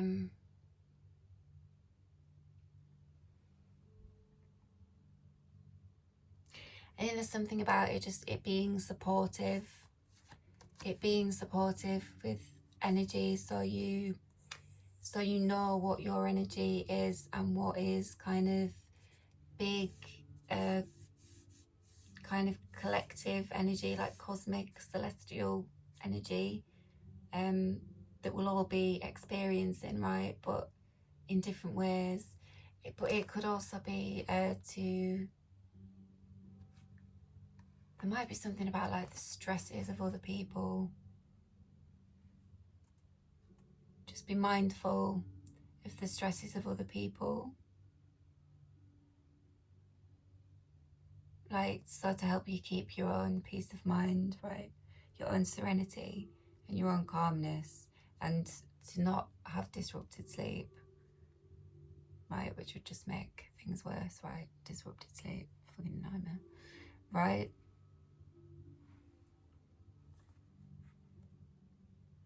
I'll have another look to see. Lavender basically came up twice. It came out here as well. But now I can't see what I wrote for it, so.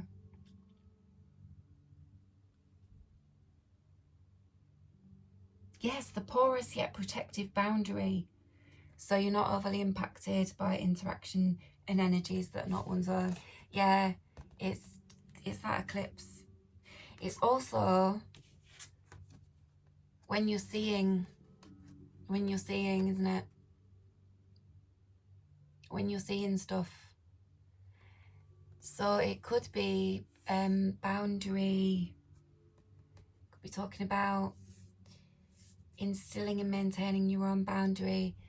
It might be about getting through someone else's.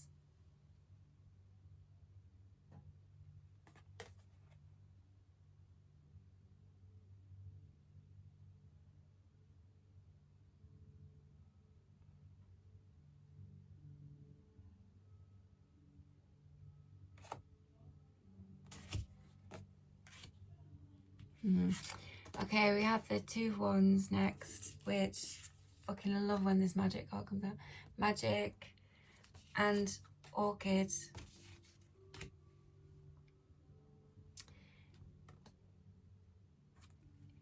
Right, this was, where are we?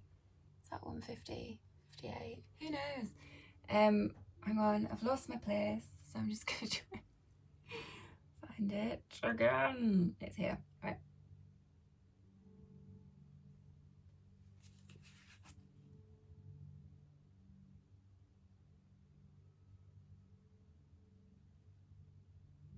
This is interesting. This is wands, so this is fire, Okay, one's fire. The first thing I've written here is be water. I've written it in brackets because I think there's this idea of this Ace of Cups water moving through this gap here. Be water.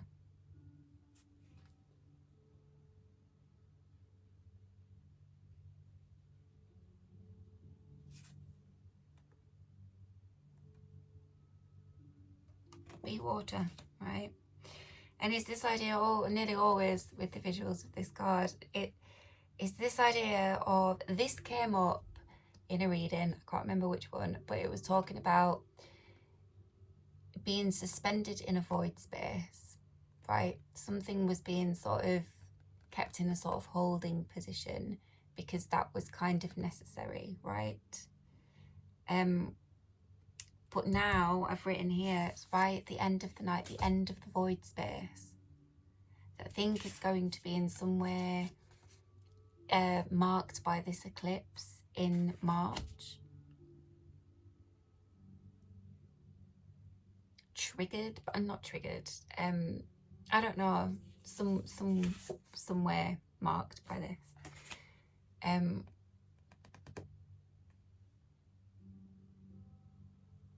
The end of a void space. It's like, so something that was suspended is going to quicken because it's fire, right? What did I say here? When momentum builds,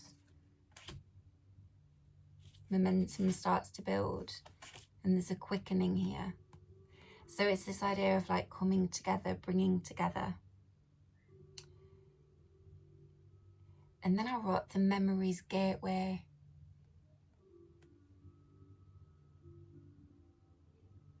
But then like this idea of boundary. It's right, it's like, because there's space for it to get through. Is it like something's being remembered or something's being seen, something's being understood, something, but there's space for it to get through so it can get through.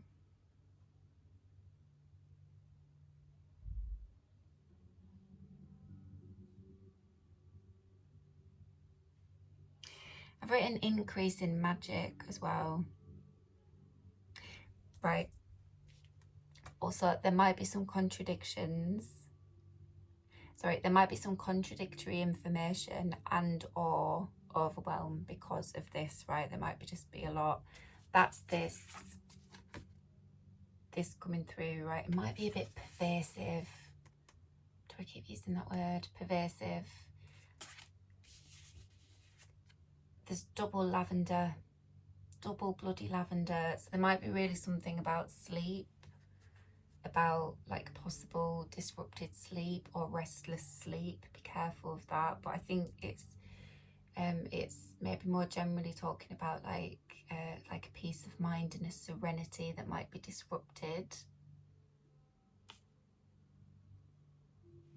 And eclipses can just be intense, right? There can just be an intensity to the periods of time where they take place. There's an intensity to the energy. And people can react and respond to that in different ways, right? So there could be a bit of overwhelm. Anyway, right, that could just very much be the energy of things. But then you've also kind of got this quickening that's happening as well, because things are moving into place.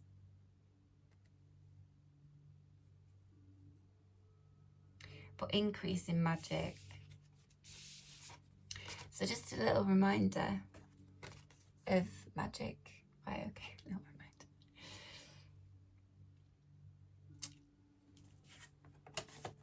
Back. So sorry, with this also, because this is kind of temperance, I think this is actually quite a significant point, this 2 of batons. I think it's a significant point because this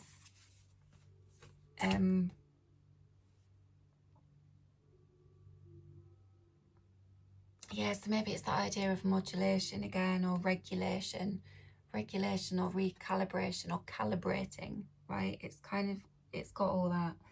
Because I've written being measuring, weighing up, carefully considering advantages and disadvantages of whatever, of a situation, of a person, whatever it could be. So forming a judgment, making a decision, because the two of wands can be about choice, right? So it seems to be some kind of decision point perhaps as well, but there's a very careful consideration of things with that, right? I think it's actually quite a big energy because temperance is here. I think there's clearly some point with it. There's something here. It's maybe like a detail or just a very specific point. Yeah, assessing, evaluating it thoroughly, whatever it is, in order to come to a balanced conclusion. But what's interesting is that it came out with magick and it came out with orchid as well. Okay. So what I actually got with magick in my meditation was an unexpected magick. It arrives in unexpected ways.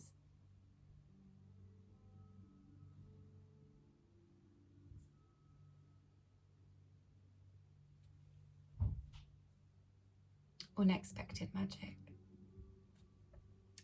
So, little definition if you want of magick, lest we get it confused with stage magic, which is a different beast. Okay, magick is the science and art of causing change to occur in conformity with the will. In order to call upon the uninhibited force of the will, we must want something intensely. So it's not the ordinary will of the contracted ego, right? It's the true will that comes from this much deeper place. Right? Deeper soul stuff. The effect of wanting something strongly is not only to arouse one's desires, but to arouse the energies that will enable one to pursue it. Quickening, fire, right? Fire, desire, pursuit, that would all kind of be of this suit, right? Yeah, and then I've written there's a really powerful desire that is aided in this particular remembering.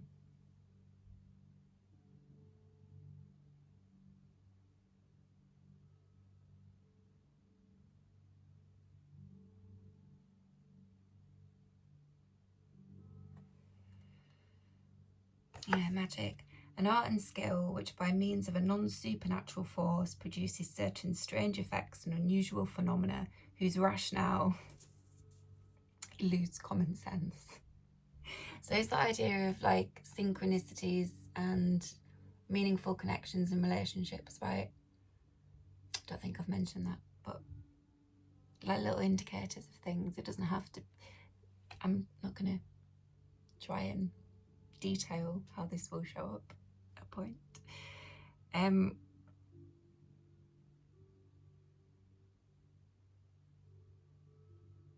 Yeah, the infinite intelligence of Great Spirit that makes up the fundamental fabric of the universe.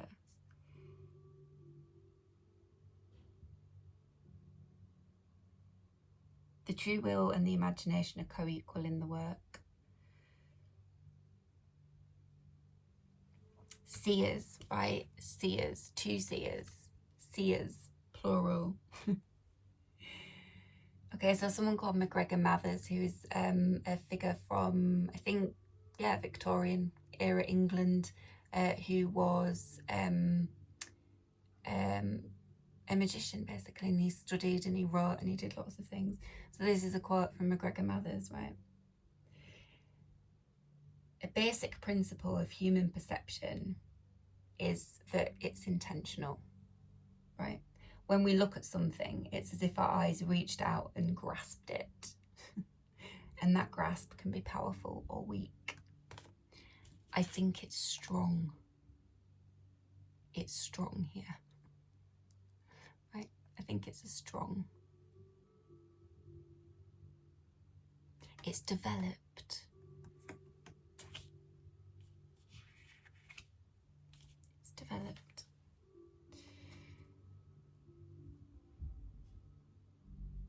Yeah, but seeing the memory, synchronicity, meaningful relationship and connection.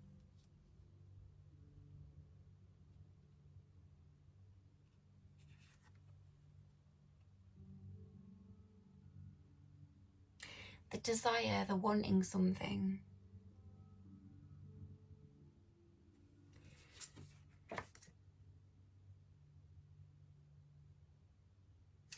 Yeah, right. Because this is of cups. Cups is a typically like feminine element, right? It's one of the feminine elements. And there's a cup here, a vessel, also a feminine symbol. But it's a masculine figure depicted, right? Interestingly, these came out with orchid. Orchid is a very creative and quite sexual energy, or it represents those things, right? Also like desire, but because of its tubers and the way it's shaped, it actually apparently represents male sexuality. So the ideas of like virility and strength as well. And orchids were highly sought after in Victorian England because they only grew in the tropics at that time, right? So they were this luxury plant. But I kept getting the idea of rarity as well.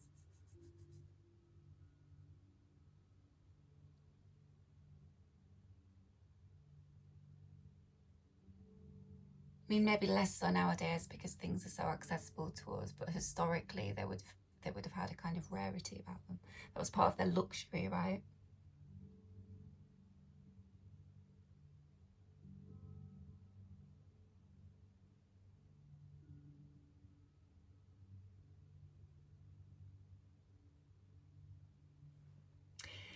So it's interesting. So it's basically coming through with this like kind of male desire. Creative energy, sexual energy is kind of like the same. It all comes from the same energetic part of us, the same, right? Our pelvis, the seat of our creativity, our sacral, and it all emanates from there. So, but there is this distinctly kind of male thing here, and then fire would be like typically a male element as well.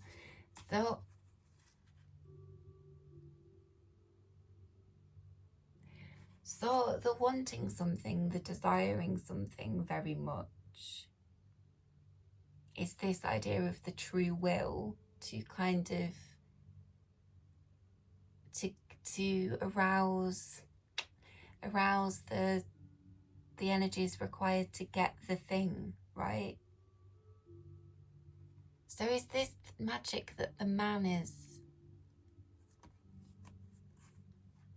making, conducting, carrying out, something that it is the kind of true will of the man,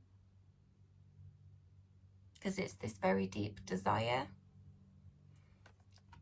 and there's something happening with it here. If there were blocks to it, something's happening with it here.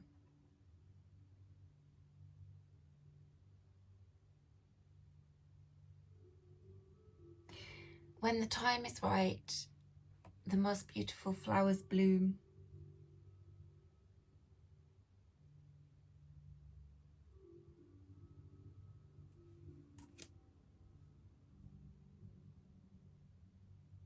Yeah, there's something about it's like being able to endure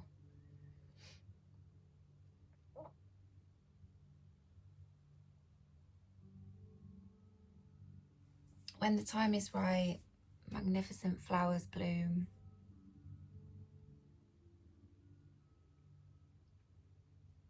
I think there's a point, something's blooming, right? Something's blooming.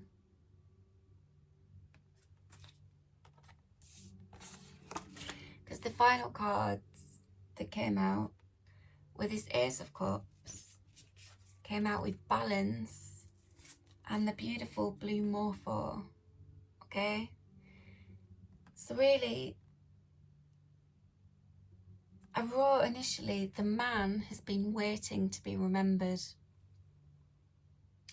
waiting for the memory to land.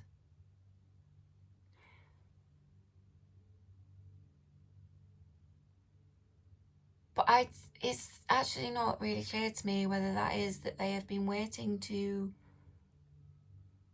remember something themselves. Well, no, because they remembered first. Okay.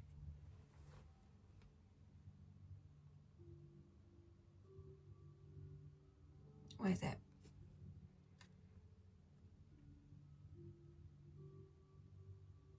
Waiting for a memory to land. Are they waiting, or they've been waiting for someone to remember something? And this starts to quicken. And what did I say? I got the visual, didn't I? Of the hydrangea being put in there. It's like the memory lands, the understanding lands, it lands. That's what the man has been waiting for. So I wrote someone waiting for the memory to land and the memory actually landed. So it's the two things. It's somebody waiting for someone to remember something, and it's also somebody remembering. Right? Beginnings come in many forms.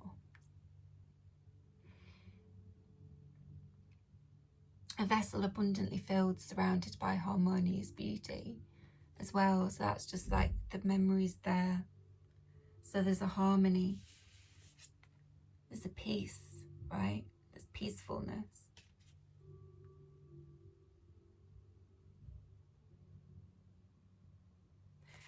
Abode of the true heart, because something, home of the true, yeah, abode of the true heart, something, peace and serenity, because it's got to where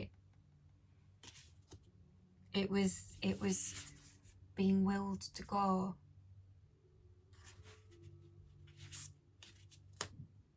Right? Or that, yeah, that is what's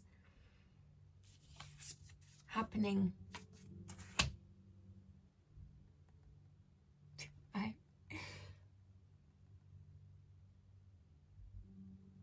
Yeah.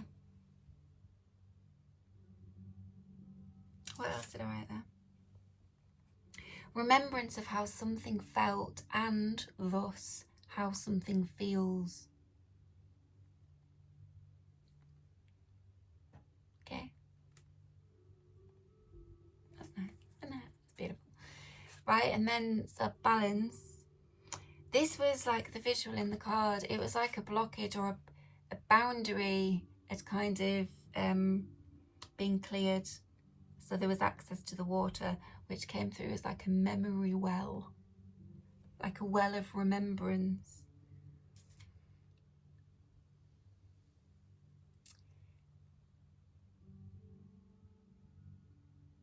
I think the woman, it's all there in what I've said, right? I think the woman has got this caution and wariness that is a kind of inherited attribute, because it's also kind of a kind of tool, right? But I think there's also like a kind of sensitivity and a need for boundaries that is upheld. So I think maybe the man has had a deep desire, has been really willing for something to happen. I think for something to be remembered is at least part of it, right? A significant part of it. And there has been a problem, I think, maybe with a boundary that somebody is rightly upheld, and that's something's changing with that, something's shifting with that, right? Because there is a definite blockage clearing being indicated, and it's kind of what gets to the water, right? The water's got the good stuff. It's got some good stuff, right? Abundantly filled cup. The water fills the cup. The balance, the peace of mind, the serenity, the calmness.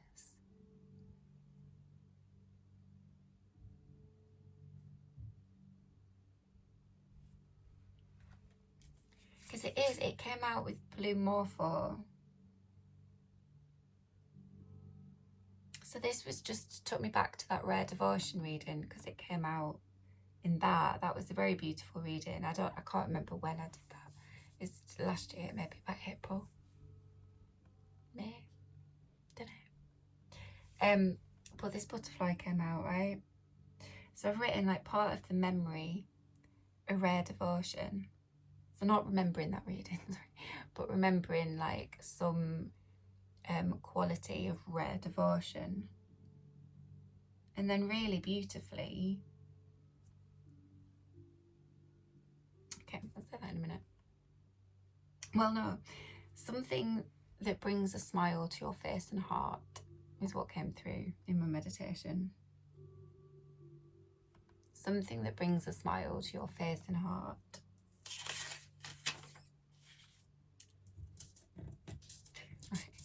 And then it's, right, because the blue morpho, right, blue morpho butterflies are actually quite common in parts of South and Central America, but the fact that they are blue is what is very rare, because blue is a very difficult colour for nature to make biologically. Like, it's very, very hard.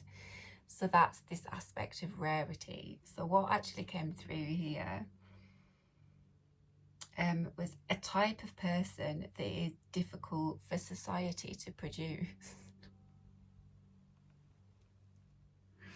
A particular feature is an exquisite rarity.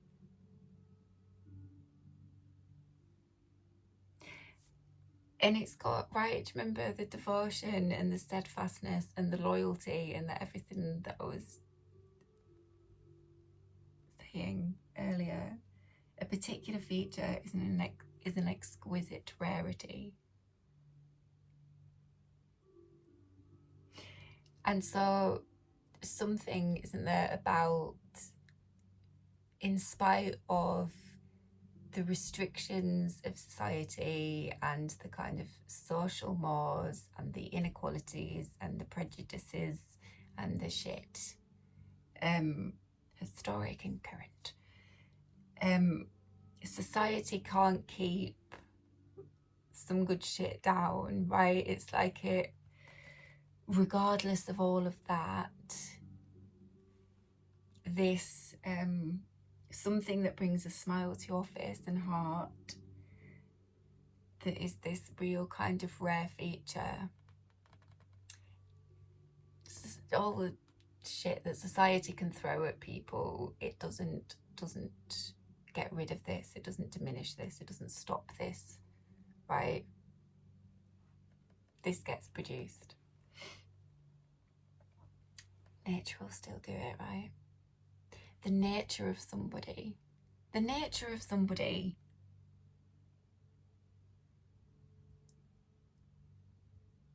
can do it, society maybe not.